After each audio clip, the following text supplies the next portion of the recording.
here from Hairdressers Journal. Welcome back to HJ Goes Live. Today's webinar is sponsored by Wella Professionals. For more information about their extensive colour portfolio and for more information on how Wella Professionals can support your business during these difficult times, you can visit the link in our description or go to wella.com/professional. But today I'm joined by Jayson Gray, Wella Professionals Artist, award-winning colourist and founder of Karbon Kyd. Jay, it's great to have you with us today. Oh, thank you. Cheers. It's great to have you. I'm really excited for our chat today. It's going to be brilliant. So we're going to be discussing how you can diversify your career as a colourist by working across film, in-salon and also as a freelance educator. So Jay, to kick things off, your career as a colourist has been really varied. Can you share with us what your job entails and where it all began? Okay, so I do run a loyal list of clienteles in two parts of London, one in Soho and one over in Shoreditch. So I am real, I do hair. I've worked for Wella for like 17 years as an ambassador, so as a global creative. So I get to do how-tos on YouTube, advertising, Master Colour graduation programme. Do the graduations. I teach on their stage 2. Also do guest artist days there for inspiration. Work as a passionista for Wella as well, which is brilliant. Great community. And then also work doing hair for TV and film. Creating like wigs and formulations, do shows, seminars, just all round like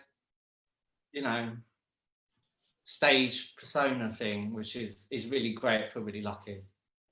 That's awesome. Sounds like you're a very busy man. Very busy, yeah. And how did you get into the industry? How did it all kind of begin? So there's two very funny kind of like scenarios. I always wanted to be a chef for one. So I was going to catering school. So that kind of where I was gearing to, but my sister's best friend was a hairdresser and I used to watch her colouring and she was quite mad. So she kind of inspired me, but I didn't know that she was at the time. And then at exactly the same time, I used to get the bus to King's Road and go past Tony and Guy there. And they had pictures in the window and I was like, just loved the pictures. And then bizarrely, I just decided to go for an interview for Robert Fielding at the time, which had loads, which I didn't know, but lots of Tony and Guy people started there.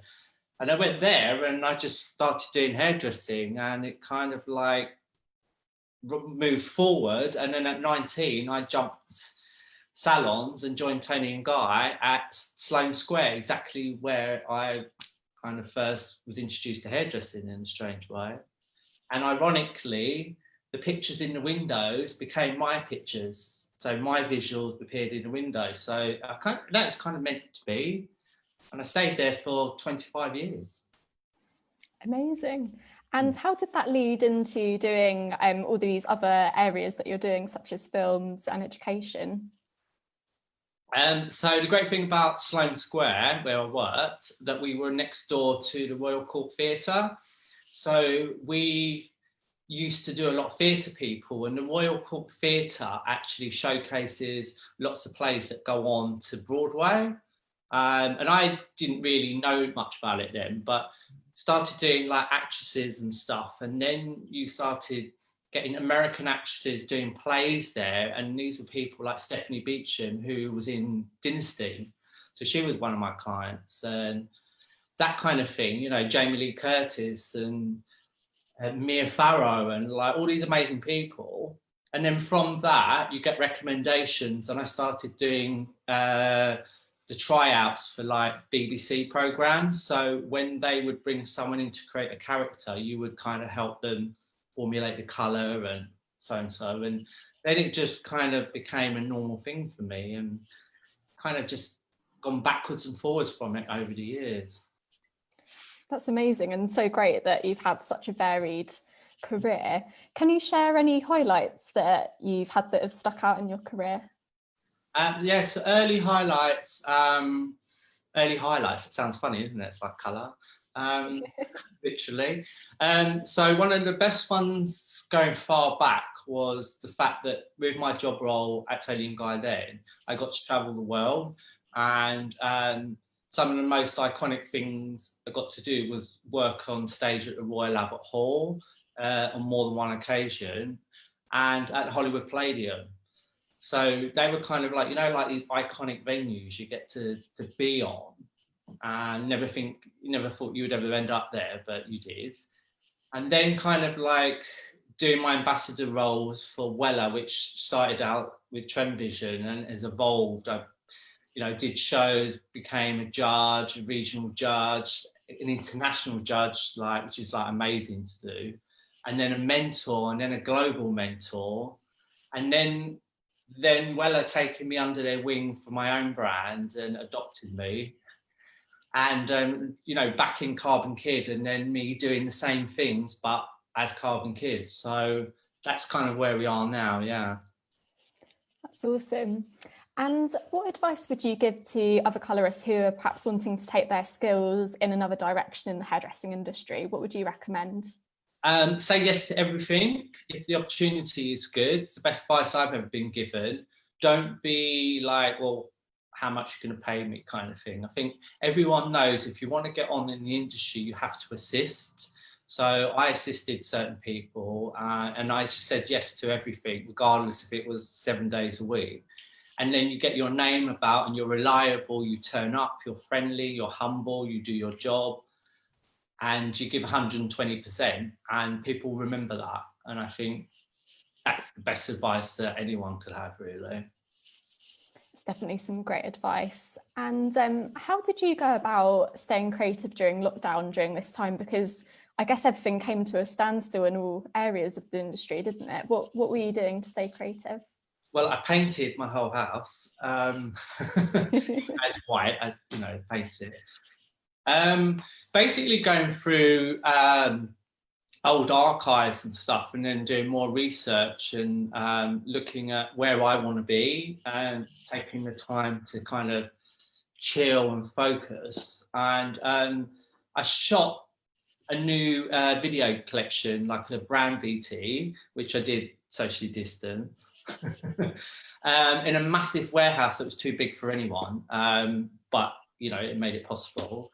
I did a photo shoot for a new collection, did loads of research, like with lovely vintagey magazines, and then kind of started organising like posts for like the coming year, 2021, and just kind of like being mindful and restful where I want to be and what I want to do, because obviously it's going to be different, isn't it, for another year, I reckon, like 2021.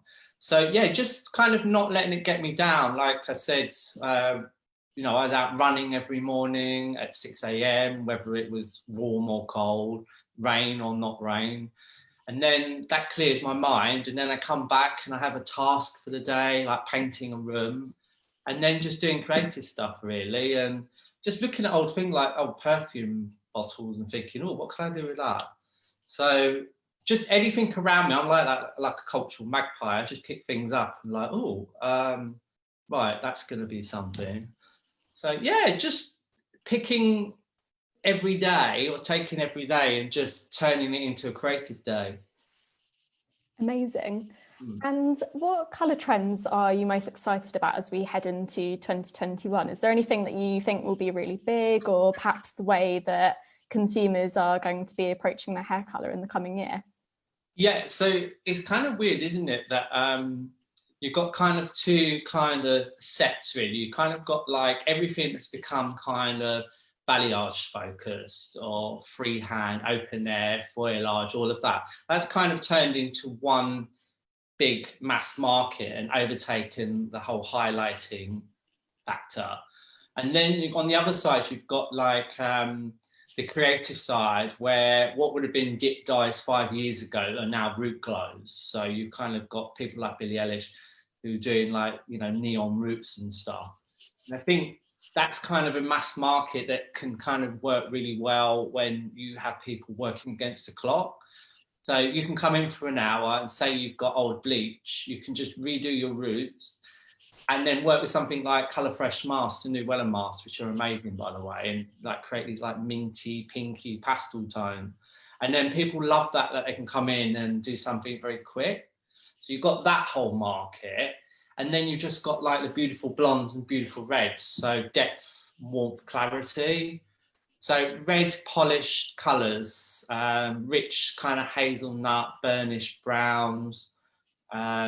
Anything with like depth, I think, is going to be a bit more hardcore again. Amazing. And are you seeing clients in the salon maybe being a bit more adventurous with their hair colour? It's weird. I think like from educating and having to go to salons all the time when you're producing collections for a company and you go and show trend, you've always got a certain amount of people that go, but people around here won't have that. And you're like, well, because your salon and every other salon is doing the same thing. So the client is only seeing what's around them. So you have to be the maverick and produce something different to make them come to you, you know, having like a unique selling point. So from that, I've always said that even if I worked on a collection for someone, you can take a really bright version of something and you can subdue it. So there's no reason why you can't be creative. It's kind of like you can be creative on a 70-year-old. It's like, it's how you go about it, really. There's no excuse to not be creative, I don't think. I mean, that's the way. I'm sure there's some pretty creative 70-year-olds out there who want the bright hair, all the fun colours. Yeah, like the irises, you know. Definitely. Love a bit of iris. She's like the amazing maverick, I don't know, pillar of people of her generation and age that you can just, there are no rules. Yeah, she's really cool. I love her. Amazing. And are there any colour techniques that you've been experimenting with over lockdown that you've been enjoying? Yeah, so because of my history, because I like did, I don't know, what was it? I like turning over 25 years. So I did probably 24 collections. So you're always doing stuff. So then when I've come away from that, I kind of looked at things differently, like principles and then like secondary techniques. And then just kind of, I'm a bit more loose now. Like I'm a bit more about less sectioning and a bit more open air, freehand, painting the hair. So I would say, if anything, I'm kind of like evolving that. Like if you've got discipline, how you can progress it forward by maybe not using 12 sectioning clips, you know, just like imagine where the section would be. So I think there's a discipline in that in itself. So yeah, kind of a bit more freehand. I love painted hairlines or bleached perimeters, very kind of like 90s ones. But yeah, a bit more focused on that really. Great stuff. And what has 2020 taught you? Is there anything that you've learned from a creative and colour perspective this year? Yeah, that masks and visors, too much. I just think being more grateful really, and having time to focus and kind of look at what's around you a bit more, like I've mentioned before, running and stuff. That's kind of making sure that I've got a healthy mind in the morning, and then I'm more focused and I'm not letting it clog me up. So like just being more appreciative of stuff around me really, and being more economic. I'm really good with products anyway. I don't chuck stuff away. I will use everything. So I just kind of focused on that a bit more, how I could be more efficient, even though I'm efficient. Amazing. And that's really interesting what you were saying about, you know, having your run in the morning, sort of creating that routine. Have you got any tips for kind of keeping that, I guess, like the work-life balance as a hairdresser? Green tea, loads of green tea. I think that you need, like, I'm probably not the only hairdresser in the world that's been on a course, obviously, and you go on these courses and then sometimes there's a holistic bit and there's a social media bit, and the holistic bit is always take 5 minutes or 10 minutes, go into a cupboard and you know, do stuff, and you're like, everyone's like, oh yeah, I don't even get a lunch break, which we all know is reality. So I think trying to do it before work, like I actually stopped getting transport through lockdown. So instead of now going into Soho on a bus to a gym at 6 in the morning with a gym bag and a work trolley, I kind of like go running instead, and then I walk to work. So I walk from my house to Soho 58 minutes, and then I walk back again. And then if I'm in Spitalfields, I'll walk, and it's 37 minutes Shoreditch. So I think for me, taking away the chaos, not getting on public transport, if that's possible, is probably something I've learned and appreciate a bit more. That I don't, that's really stressful, getting on buses and tubes in the morning with everyone pushing. So yeah, I think just, I don't know, reducing the drama, really. You know, if you can walk to work, it's so much nicer. I guess it's a nicer start to the day, isn't it? And you arrive with a fresher, clearer mind as a result of it. I mean, I used to get, when I used to be in the academy in Oxford Street, I would get the bus anyway, and then I would go to the gym, and I'd still be at work by 8:30, and I would have swam, run, done yoga, whatever, had breakfast, and that was only 8:30. But now I've taken the travelling time out, so I can combine the run walk with actually just moving. So my transportation is my legs now. So yeah, I feel much better for it, really. That's some great tips.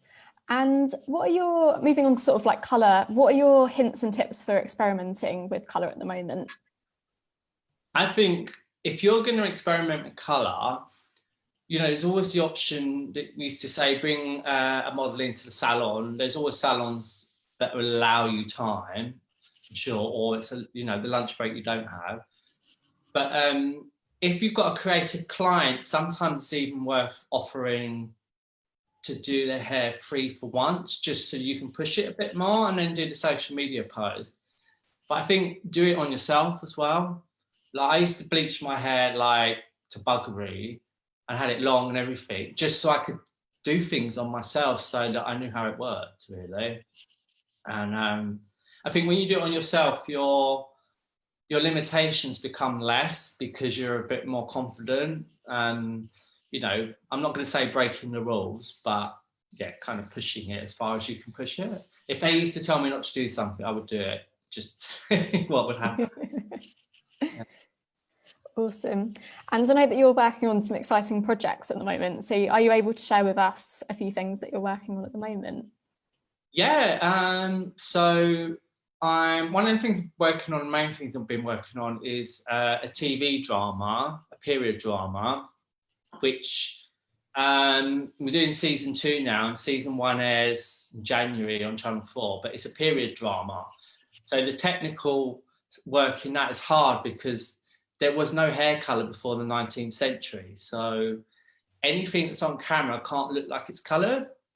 But obviously the people playing the parts have got white hair, or they need a different tone or a gloss. So my job is to take a partial wig, tone the wig, and then colour their hair exactly the same way.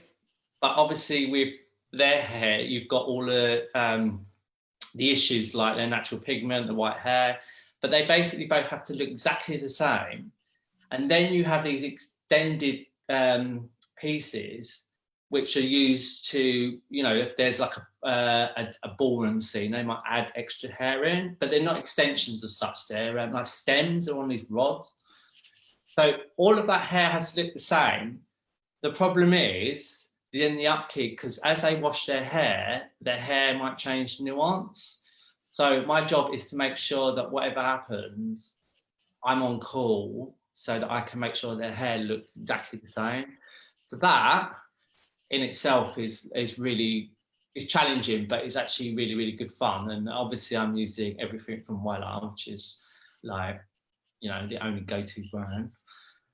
So that's really good. And then the actual first season's been was nominated for an Emmy. So that's really exciting. Yeah, and it's got Nicholas Hoult, Elle Fanning in it, and the team is from like hair teams, like works on Star Wars, The Crown, Game of Thrones. So that's one like big thing that I've been doing. I feel quite honoured to be doing that. And then yeah, just kind of I've been doing stuff with myself as well, which is going to tie in with something else Wella later on in the year. And then I'm kind of in the middle of chit-chatting about another colour thing with Wella at the moment, which because of all the lockdown stuff, it's been like hard to, you know, you can't go to the studio, or you can't do this. It's very hard. Everything process is longer. But yeah, loads of things doing really, and like really happy about it. So I feel quite blessed. Yes.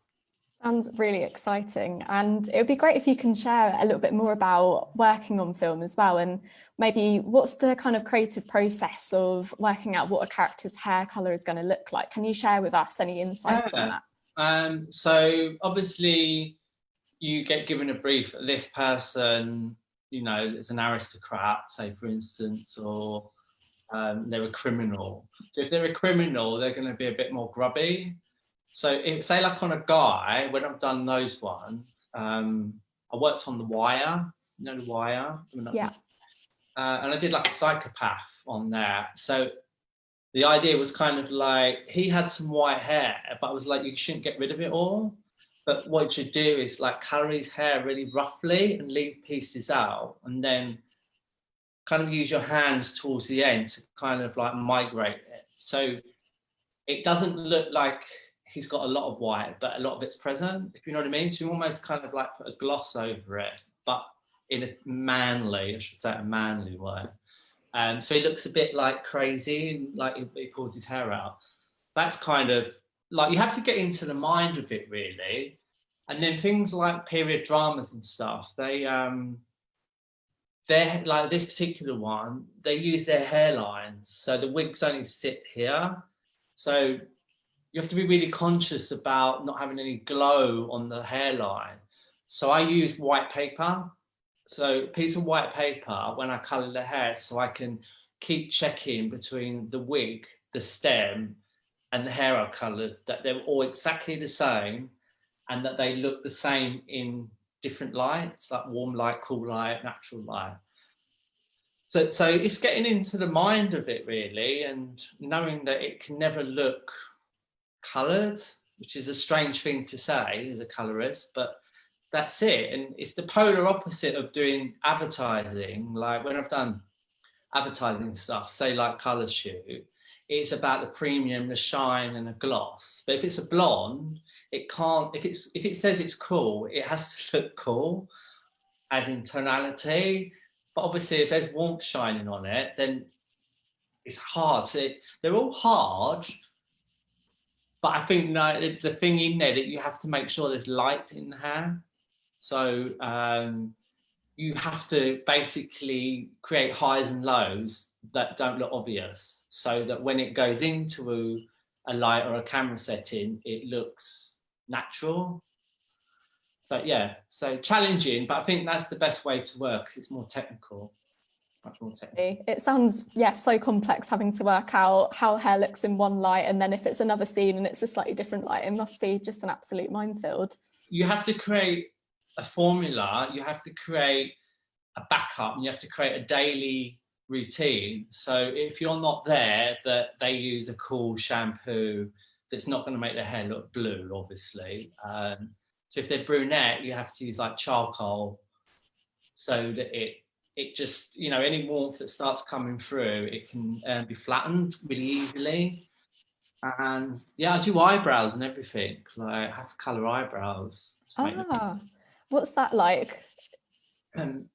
It's good because you lift the eyebrow first, and then you retone it, and that's to make it look more authenticated as well. Because like back in the day, everyone blackened their eyebrows, so that you have to kind of work like that, so they don't have to go through the routine every morning. They just get up and put pencil on, and it looks like it's supposed to. But yeah, that's good. That's good. Amazing. And are there any particular characters that you've worked on that you've really enjoyed doing the colour for, or planning out the kind of creative side of it? Yeah, when I used to do Stephanie Beecham, and she was still like it was on the back end of Dynasty and the Colbys. So it's kind of like back then even it'd be like a balayage look, really, like a tint with highs and lows and stuff. Stuff like that's fun. And then seeing it on TV, I used to do like the Vicar of Dibley. Used to do Alice Tinker, the blonde, you know, the mad one. Yeah. And I used to do I did colour formulations for like This Is England and stuff, like lots of different things really. But it's exciting, especially when they rerun the programs, and you're like, God, that was like 10 years ago or whatever. You know, it's exciting. But it's like I said, you say yes to everything. If you do the smaller things, you get the bigger things. So yeah, being humble, nice and polite, friendly. Definitely. And for perhaps younger hairdressers who are looking to go down that route, or to perhaps go into any side of the industry, what advice would you give to them? Well, especially now, I think it's more important than anything, because pre-lockdown, there was kind of a lot of people who I saw going for interviews who were kind of like asking the question of like, well, how much do I get paid? When's my lunch break? And you're kind of like, what a bizarre thing to ask. I would never have asked that.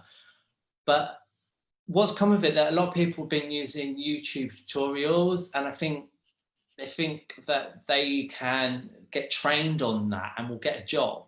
But obviously we know you have to have the academic side, but to be employable, you need work experience. So I would say assist is a great way to learn anything. If you're going to choose a career in anything to do with beauty and hair, just get with a really cool brand and assist, and just put the hours in, because it's always going to pay off in the end, always. Amazing advice. And we're coming towards the end of our webinar now, but what are your final thoughts or words of advice for people watching today? And stay safe, obviously. Jazz your mask up. I don't know, just don't let, a lot of people seem getting them, lockdown getting them down, but I just think it's a great time to expand your mind, read, do the things you wouldn't normally do, cycle, run, walk, swim a bit harder, obviously, unless you're going in Thames, which I don't advise. Just, I don't know, looking back at old images and stuff you've done, and kind of like, I don't know, getting something else from it, and being grateful and thankful and happy. I think that's the perfect note to end on. So thank you so much, Jay, for joining us today. Yeah. It's been brilliant speaking with you, and to everyone joining as well. And thank you to Wella Professionals for supporting today's webinar as well. And we'll all see you very soon. Bye, everyone. Bye. Bye.